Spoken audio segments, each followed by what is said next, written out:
Hi everyone! Welcome to my very first YouTube video, and it will be a tutorial for the dress that I'm wearing right now. But before we get started, I just wanted to thank everyone who had decided to subscribe to my channel just for my short series that I posted probably like a year back at this point, which I'll insert the thumbnails probably next me here. But thank you so much for showing so much interest with this dress. It's made me really happy because it's an original design of mine. So that has brought me a lot of joy. But I apologize for making you guys wait so long for the tutorial. School and work have been crazy, but I finally found the time and I've delivered the tutorial that you guys have been waiting for, and hopefully it is easy enough for you guys to understand and follow along so you can end this video with your very own reversible drop waist dress. And without further ado, let's get started.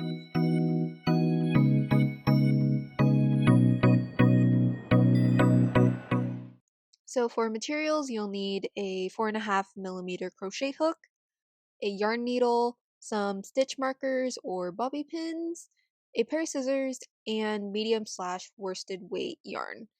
As for the amount of yarn, I can't give an exact amount because this is meant to be a tutorial that you can follow along, and by the end you'll be able to make a dress that is perfectly fit for you. But for reference, I used around 2 skeins of the Caron 1 pound yarn in the color rose, and usually I am a size small for tops and a size medium for bottoms. So to start off the bodice of the dress, you'll want to chain enough stitches to go halfway around your bust.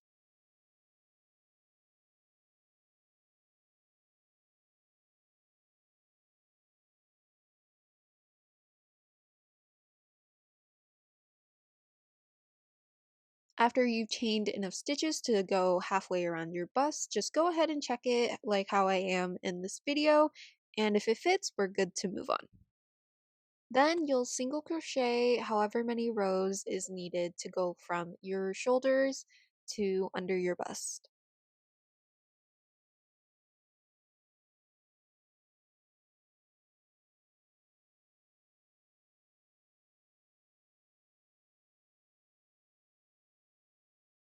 Here I'm just checking that it does go from the top of my shoulders to under my bust. I did make it slightly shorter than needed because the skirt at the end will actually weigh down the dress slightly, stretching it out. Next, you'll repeat the same process, but this time you'll crochet as many rows as it takes until it covers just your bust.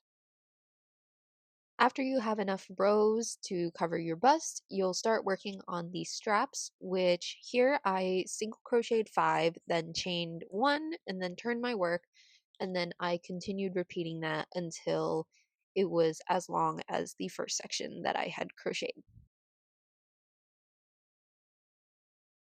So here I'm just checking to see how many more rows I have to do until it is the same length as my first section.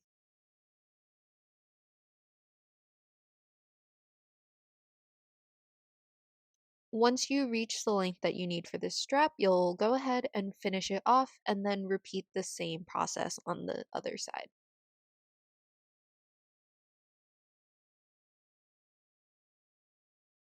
To start the strap on the other side, you'll go ahead and pull the yarn through and then chain 1 and then single crochet 5 once again, and then continue that process just one more time to build out the other strap to be the same length as the other side.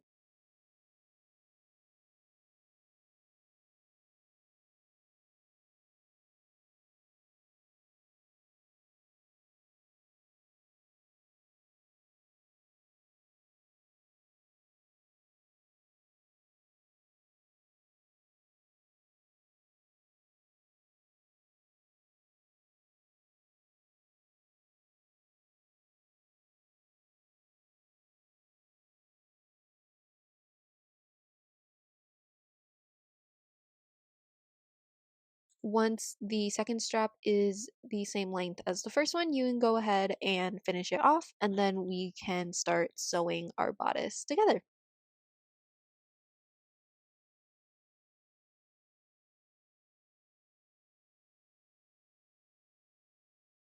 So to start sewing the bodice together, we'll start by sewing the top of the straps to the first section that we crocheted.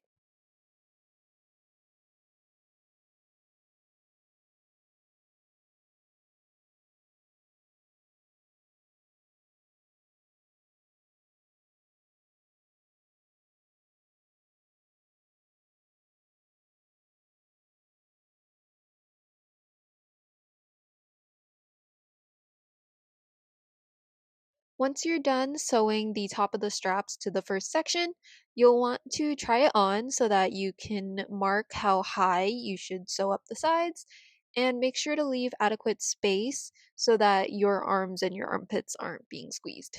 Once you have the sides marked to your desired length, you'll just go ahead and sew the two sides together. After you're done sewing up the sides, try on the bodice to see if it's a good fit. Moving on to the waist and hip section, you'll want to chain enough so that it'll go from under your bust to around halfway on your hips. Now for the first row of the waist and hip section, you'll want to single crochet for around half of the stitches, then double crochet for the other half.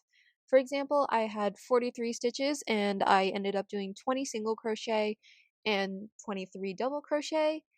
The reason for this is that it essentially allows for this middle section to hug your waist and your hips a lot better if you're more of like a pear-shaped body like me.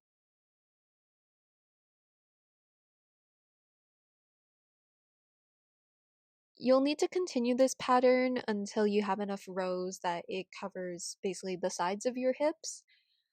Usually I gauge it by having it line up with the middle of my leg and seeing if it reaches basically the middle of my leg on the back. Once you've checked that the waist and hip section covers the sides of your hips, you'll go ahead and essentially reverse the pattern that you've been doing. And for one row, you're going to single crochet on the double crochets and then double crochet on the single crochets. This way, the panel kind of evens out before you start the middle panel where you are essentially just single crocheting.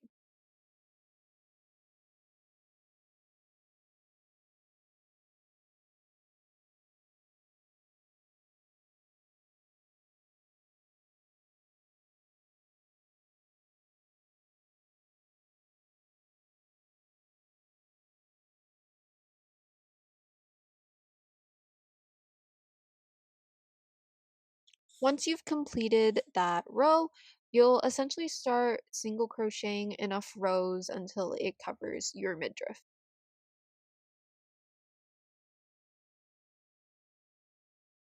So for reference, here's how it looked after I did enough rows of single crochet to cover the front of my waist.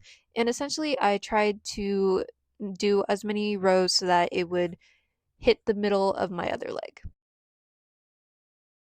Then you repeat the same process that you did at the beginning, where you single crocheted for half of the stitches and then double crocheted for the other half.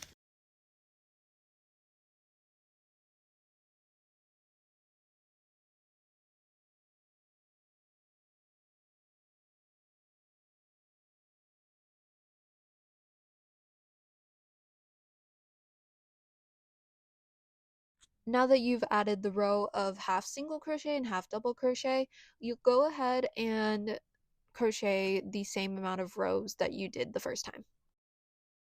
Once you've completed the same amount of rows that you did the first time, you're going to do the same thing and crochet a row where the single crochet is on the double crochet and then the double crochet is on the single crochet to even it out again, since you have one more section of single crochets to complete.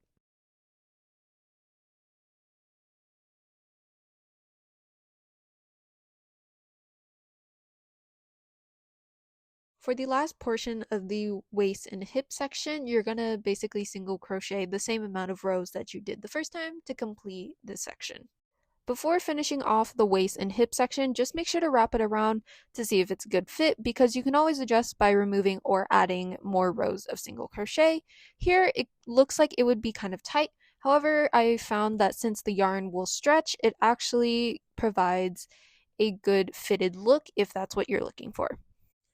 After you've decided that the waist and hip section will be a good fit, you'll want to finish it off with a rather long strand of yarn just so that you can sew the two ends together and then also connect it to the bodice at the same time.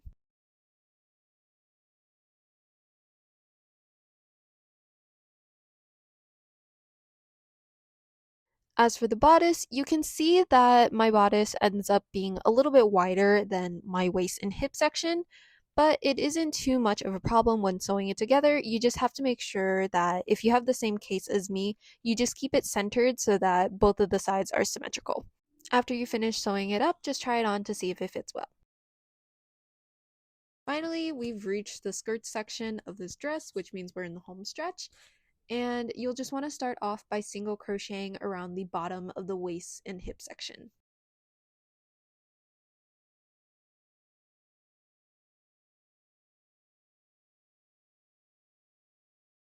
Once you finish that row of single crochet, go ahead and chain two, and then you'll start double crocheting 3 to 5 times in each of the single crochets you just made. This is totally dependent on how voluminous or dramatic you want your skirt to be. For me, I did 5 double crochet in 2 stitches and then 3 double crochet in the third one, and then I just kept repeating that pattern until I reached around the entire skirt.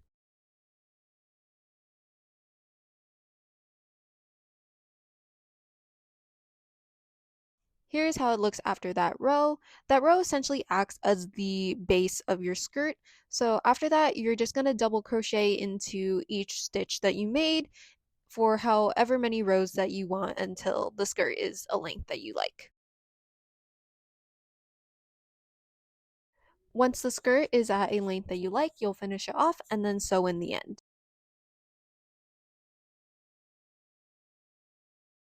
There you have it, your very own reversible drop waist dress. I really hope this tutorial was helpful, and if you have any questions, please feel free to comment them.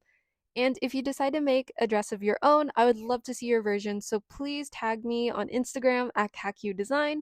And while you're there, feel free to follow me as well, as I do post some graphic design content if you're interested. Thank you so much for watching and giving this tutorial a try. Please like and subscribe if you want to see what I get up to next. See y'all later!